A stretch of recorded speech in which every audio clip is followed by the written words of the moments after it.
Tema kita kali ini adalah berinteraksi dengan Al-Quran. Orang narasumber yang akan membahas tema kita, beliau adalah Ustadz Haji Ahmad Saihu. Bagaimana cara berinteraksi dengan Al-Quran ini, Ustadz? Para pemirsa El Sinta TV dimanapun Anda berada, saya kira kita berbahagia bisa bertemu kembali dengan bulan Ramadan, karena sungguhnya Ramadan ini adalah sebagaimana tadi dikatakan oleh Pak Fadli, bulan pertama kali turunnya Al-Quran. Dan Allah menegaskan di dalam ayat yang ke-185 dari surah Al-Baqarah, Syahrul Ramadan alladzi unzila fihil Qur'an. Bulan Ramadan, bulan dimana Allah pertama kali menurunkan Al-Quran.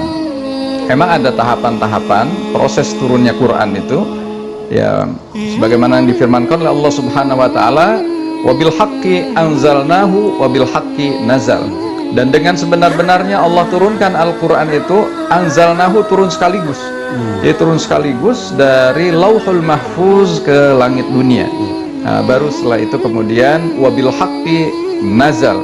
Setelah itu turun berangsur-angsur kepada Rasulullah SAW sesuai dengan apa yang diinginkan oleh Allah Subhanahu wa taala.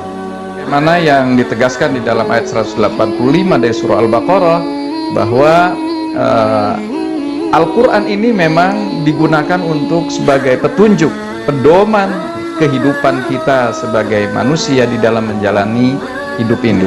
Oleh karena itulah tentu kita harus berupaya untuk bagaimana mampu berinteraksi dengan ayat-ayat Al-Quran itu, sehingga kita akan bisa mendapatkan petunjuk dan bimbingan dari Al-Quran untuk meniti kehidupan kita keseharian. Berinteraksi berarti ada cara yang dilakukan, Ustaz. Iya, betul. Apa saja, Ustaz? Jadi yang pertama kali tentu saja Al-Quran ini adalah bacaan. Oleh karena itu kita harus mampu berinteraksi melalui bagaimana membaca Al-Quran ini dengan baik. Pada ayat 121 surah Al-Baqarah, Allah Subhanahu wa taala menegaskan, alladzina atainahumul kitaba yatslunahu haqqa tilawatih ulaika yu'minuna bih. Orang-orang yang Allah berikan kepada mereka Alkitab dan kemudian mereka membacanya dengan sebenar-benarnya bacaan, ulaika yu'minuna bih, maka mereka itulah orang-orang yang beriman kepada Alkitab itu, ya.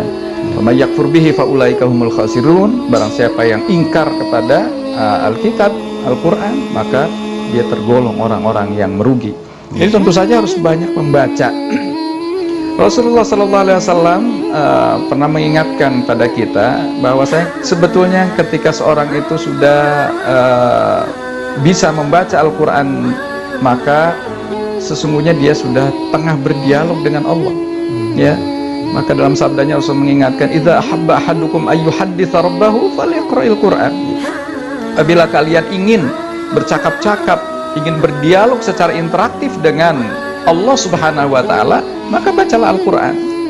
Yang bahkan dalam hadis qudsi sedemikian lebih ditegaskan lagi, ketika kita membaca surah Al-Fatihah saja itu ada interaktif. Ketika seorang baca alhamdulillahirabbil alamin, Allah langsung balas hamadani abdi ar-rahmanir rahim isnaya abdi, begitu.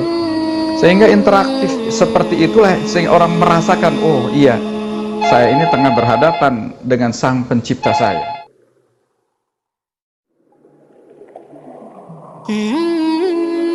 Membaca Al-Quran itu berpahala. Rasulullah SAW menegaskan bahwa ketika seorang baca satu huruf saja, ia akan dibalas dengan 10 kebaikan, ya.